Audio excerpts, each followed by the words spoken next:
Hello students, नमस्कार। जयराम जी की जय श्री कृष्णा। मैं बीरबल कुमावत विष्णु मेस फंड में फिर से आपका अभिनंदन करता हूं। तो देखिए, हमारी जो ये सीरीज चल रही है, आप इसका आनंद ले रहे होंगे। आज हम मेंसुरेशन के कुछ क्वेश्चंस लेते हैं जिन पर हम चर्चा करेंगे। आज देखो, मेंसुरेशन है, उसमें कुछ फॉर्मूलों की अपने को आवश्यकता होती है। फॉर्मूलों के साथ साथ थोड़ा सा प्रैक्टिकल अंडरस्टैंडिंग भी अपनी जरूरी है। अगर प्रैक्टिकल अंडरस्टैंडिंग होती है तो सवाल को करना इजी होता है। चलो देखते हैं, देखिए क्या सवाल है और इनको क्या जवाब दिया जा सकता है, कैसे कैसे कर सकते हैं, इसके बारे में बात करते हैं। तो ध्यान से सुनिए, सुंदर सा सवाल लेते हैं। सबसे पहले स्माइल कीजिए और बाद में सवाल शुरू करते हैं। तो देखिए, आज का जो पहला जो सवाल है क्या है, देखो देखिए, एक लंब प्रिज्म जिसका आधार समबाहु त्रिभुज के आकार का है, जिसकी प्रत्येक भुजा 4 सेंटीमीटर की है। यदि पार्श्व पृष्ठ का क्षेत्रफल 120 सेंटीमीटर स्क्वायर है तो प्रिज्म का आयतन क्या होगा। देखो ध्यान से सुनिए, प्रिज्म जो है क्या है, जैसी आकृति नीचे बनी है वैसी की वैसी ऊपर बनी हुई है। तो ये देखो, इसका आधार समबाहु त्रिभुज का, ऊपर भी समबाहु त्रिभुज है। ये जो दीवारें हैं खड़ी दीवारें हैं जिनको जोड़ा गया है, ठीक है। तो यानी कहने का मतलब नीचे से समबाहु त्रिभुज, ऊपर से समबाहु त्रिभुज और खड़ी दीवारों के द्वारा उसको मिला दिया गया है। तो ये कहने का मतलब है, ये चाहता है कि आप उसका आयतन ज्ञात करें। तो कैसे ज्ञात कर सकते हैं आयतन, ध्यान से देखिए। अब ये कहना चाह रहा है पार्श्व पृष्ठ का जो क्षेत्रफल है, क्या बोला है, पार्श्व पृष्ठ का क्षेत्रफल है वो कितना है, 120 सेंटीमीटर स्क्वायर है। तो कह रहा है प्रिज्म का आयतन क्या होगा। तो देखो, पार्श्व पृष्ठ यानी दीवार हो गई एक तरह से, क्या हो जाएगी, दीवार। अब दीवार कैसे हो गई, ध्यान से सुनिए। जैसे मान लीजिए हम ये कोई कागज ले रहे हैं यहां पर, और थोड़ा सा समझने की कोशिश करिएगा, प्यार से समझना।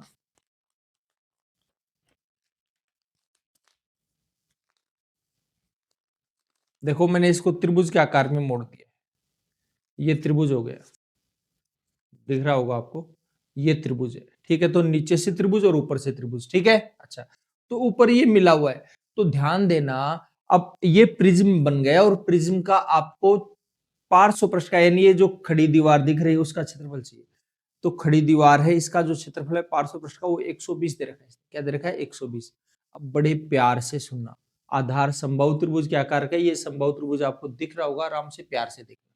समझ गए बात को। अच्छा, अब देखो ध्यान से देखना, समबाहु त्रिभुज आपके पास हो गया।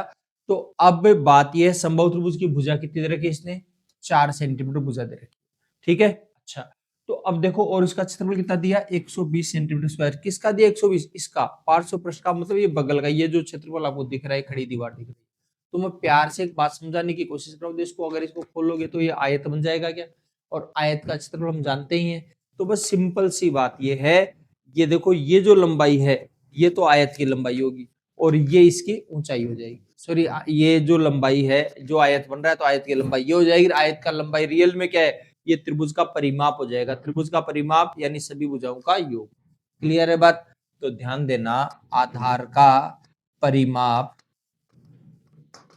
गुणा ऊंचाई है, वो होता है सभी दीवारों का क्षेत्रफल, सभी दीवारों का क्षेत्रफल, ठीक है। अच्छा, तो देखो, आधार का परिमाप, आधार प्रत्येक भुजा 4 सेंटीमीटर है, एक भुजा 4 सेंटीमीटर, तीनों भुजाएं 12 सेंटीमीटर, ये हो जाएगा आधार का परिमाप। गुणा ऊंचाई हमें पता नहीं है, लेकिन सभी दीवारों का जो क्षेत्रफल है वो 120, 12 से काटेंगे कितना हो जाएगा, 10 हो जाएगा, यानी ऊंचाई आ जाएगी 10 सेंटीमीटर। ये डायरेक्ट ही सोच लेनी चाहिए, बात लिखने की जरूरत नहीं है। आपको पता है ये 12 को किससे गुणा करें, 120 है, 10 से, तो ये कुछ करने की जरूरत नहीं, तो ऊंचाई आ गई 10 सेंटीमीटर, ठीक है। अच्छा, अब बात है प्रिज्म का आयतन। देखो, प्रिज्म का जो आयतन है वो हो जाएगा आधार का क्षेत्रफल गुणा ऊंचाई, आधार का क्षेत्रफल गुणा ऊंचाई हो जाएगी। और आपको पता है आधार का क्षेत्रफल क्या हो जाएगा, आधार समबाहु त्रिभुज के आकार का होता है।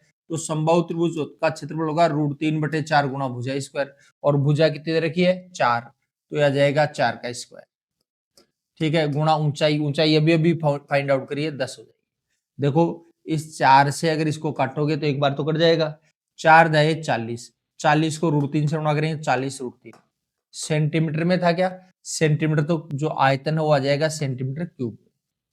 बताइए, कोई इन्वर्ट है तो कर लेंगे कैलकुलेशन। तो ये आपका सवाल हो जाएगा सेंटीमीटर, 40√3 सेंटीमीटर क्यूब, ठीक है, अच्छा चलो आगे बढ़ते हैं अगले सवाल की तरफ। सुंदर सा सवाल है, सुंदर सा आपको जवाब देना है। देखो ध्यान से देखना, 6 सेंटीमीटर व्यास की गोलाकार आकृति के कुछ बर्फ के टुकड़ों को बेलनाकार कंटेनर में डाला जाता है।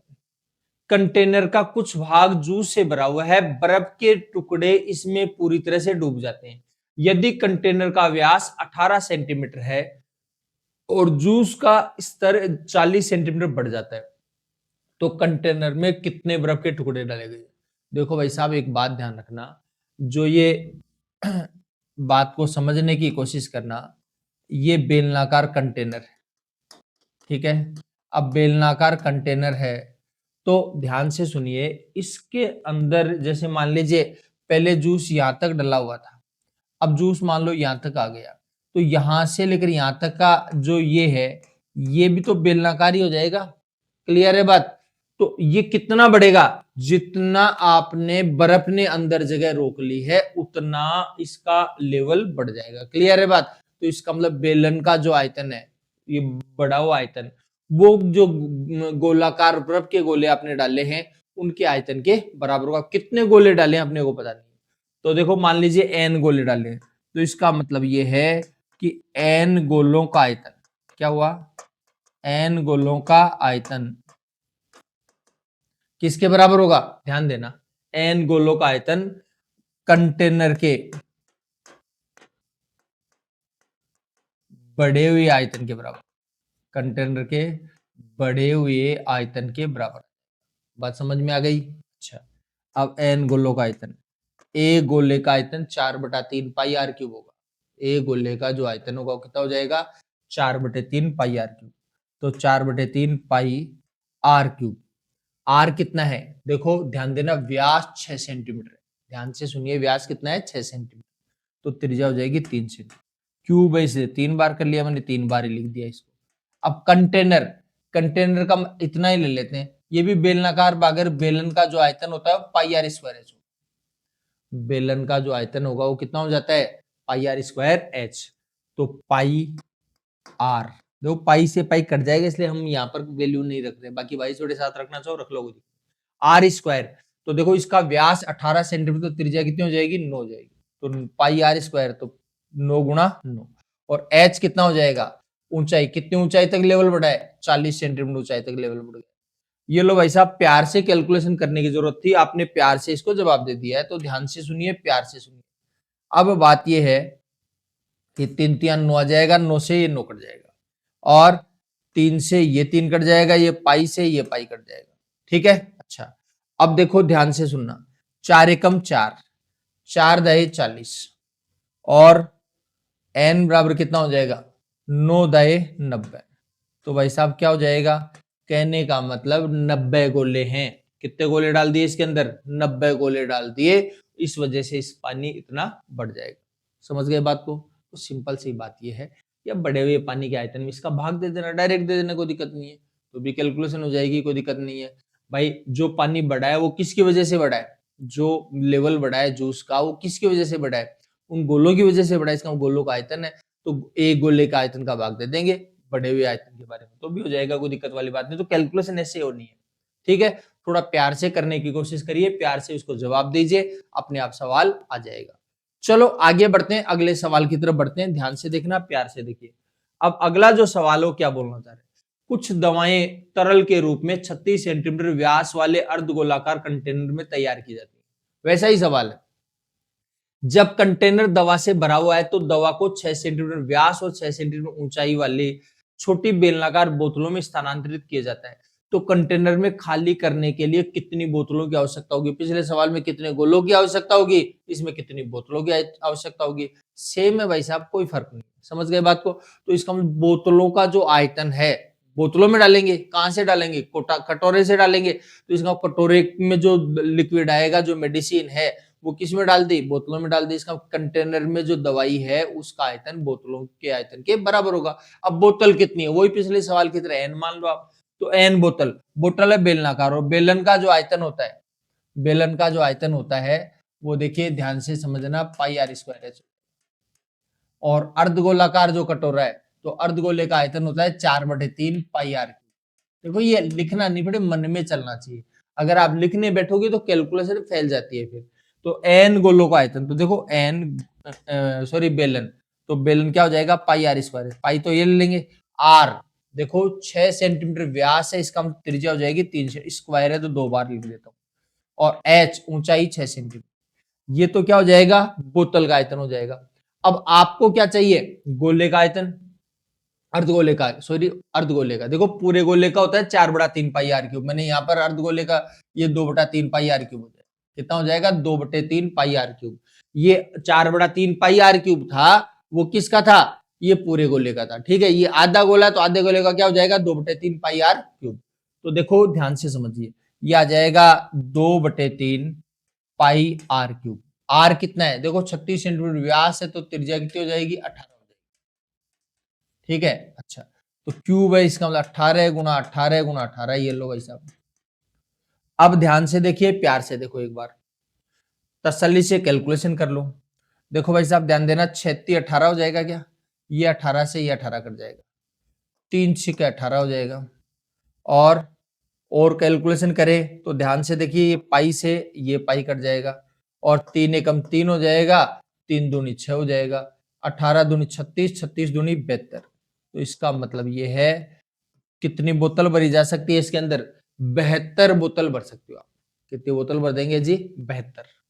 तो ये लो भाई साहब, ये आ जाएगा 72। कोई कंफ्यूजन है किसी प्रकार का, कर लेंगे कैलकुलेशन, बस सिंपल सी बात है, सिंपल सिंपल चीजें हैं, कैलकुलेशन करते रहिए। चलो आगे बढ़ते हैं, अगले सवाल की तरफ आते हैं। देखो देखिए क्या सवाल बोला गया है, कैसे आप जवाब दे सकते हो। एक आयताकार होल के फर्श की लंबाई और चौड़ाई 126 फीट और 90 फीट है। उस बड़ी से बड़ी आकार की वर्गाकार टाइल में से प्रत्येक का क्षेत्रफल क्या होगा, जिसका उपयोग इस फर्श पर इस तरह से टाइल लगाने के लिए किया जा सकता है कि फर्श का कोई भी हिस्सा खुला नहीं रहे, कोई भी हिस्सा खुला नहीं रहे। और बड़ी से बड़ी टाइल लगानी है और वर्गाकार लगानी है, यानी लंबाई और चौड़ाई दोनों की बराबर होनी चाहिए। क्लियर है बात, तो बड़ी से बड़ी टाइल ले सकते हैं। अब बड़ी से बड़ी टाइल कैसे ली जा सकती है, देखो 126 फीट तो लंबाई है होल की, और 90 फीट चौड़ाई है। देखो देखिए कोई खास संख्या जिससे कट रहा है, देखो दोनों से कटनी चाहिए जिससे टाइल तोड़नी नहीं पड़े आपको। देखो देखें ध्यान से सुनना, अब इन दोनों में 18 का भाग जा रहा है, किसका भाग जा रहा है 18, 18 पंजे 90, 18 7 120। हो सकता है आपको पता नहीं लगे, आपको लगे कि साहब मेरे हिसाब से तो 2 का ही भाग जा रहा है, तो आप पहले 2 का दे दो, कोई दिक्कत नहीं है। देखो जिसको जिससे जैसे लग रहा है वैसे देख लो। तो भाई मैंने सोच लिया 2-2 सेंटीमीटर की टाइल ले लेता हूँ, तो 2 से काटेंगे तो यहाँ 63 आ जाएगा, फिर 2 से काटेंगे तो 45 आ जाएगा। अब 63 और 45 को देख करके आपको डेफिनेटली ये लगेगा यार 9 का भाग और जाता है, तो 9 का और ले लीजिए। 9 का लेंगे तो 9 पंजे 45 हो जाएगा, 9 7 63 हो जाएगा, अब कटेगा नहीं, इसका मतलब 9 दूनी 18 सेंटीमीटर की टाइल ले लेंगे। टाइल कितनी ले लेंगे 18 सेंटीमीटर, 18 सेंटीमीटर 18 सेंटीमीटर लंबाई की, यानी 18 गुना 18 सेंटीमीटर की जो टाइल्स हैं वो ले लेंगे और इसमें लगा देंगे, पूरी पूरी आ जाएगी, एक भी टाइल को तोड़ने की जरूरत नहीं पड़ेगी। ठीक है, अच्छा तो इसका मतलब अब इसने क्या पूछा है, प्रत्येक टाइल का क्षेत्रफल पूछा है भाई साहब। तो देखो ध्यान देना, टायर वर्गाकार है तो 18 सेंटीमीटर है, तो 18 सेंटीमीटर का स्क्वायर कर लेंगे, 18 का स्क्वायर 324 सेंटीमीटर, सॉरी फीट है भाई, ये फीट है, तो इसका मतलब 18 का स्क्वायर 324 फीट स्क्वायर, तो वर्ग फीट आ जाएगा। समझ में आ गई बात, तो 324 फीट स्क्वायर हो जाएगा। और ध्यान रखना इस सवाल में ऐसे भी पूछ सकता है कितनी टाइल्स लगेंगी, हालांकि पूछा नहीं इसने लेकिन पूछ सकता है। तो अगर ये पूछे कि कितनी टाइल्स लगेंगी, तो देखो ध्यान से देखना, वैसे तो यही पता लग जाएगा, 7 लंबाई में 7 लगेंगी कमरे की, और चौड़ाई में 5 लगेंगी, 7 पंजे 35 टाइल्स लगेंगी। तो कितनी टाइल्स लगेंगी 35। फिर भी अगर आपको तसल्ली नहीं हो तो आप ऐसे समझ लो, जो फर्श का जो एरिया है, फर्श का एरिया है उसमें एक टाइल का एरिया का भाग दे देंगे। ठीक है, एक टाइल के क्षेत्रफल का भाग दे दोगे तो फर्श के क्षेत्रफल एक टाइल के क्षेत्रफल का भाग देंगे तो काम हो जाएगा आपका। तो फर्श का क्षेत्रफल कितना हो जाएगा, लंबाई गुणा चौड़ाई, तो 126 गुणा 90 आ जाएगा, बटे एक टाइल का क्षेत्रफल। एक टाइल का क्षेत्रफल तो एक टाइल कितनी है 18 गुणा 18 का है, यह आ जाएगा 18 गुणा 18, 18 7 120, 18 गुणा 18, 18 पंजे 90, 7 पंजे 35। तो भाई साहब इसका मतलब ये आ जाएगा कि 35 टाइल्स हो जाएगी। कितनी टाइल्स हो जाएंगी 35। बताओ वो दिक्कत वाली बात है, तो कर लेंगे कैलकुलेशन। अच्छा थोड़ा सा आगे बढ़ते हैं, ध्यान से देखना एक बार।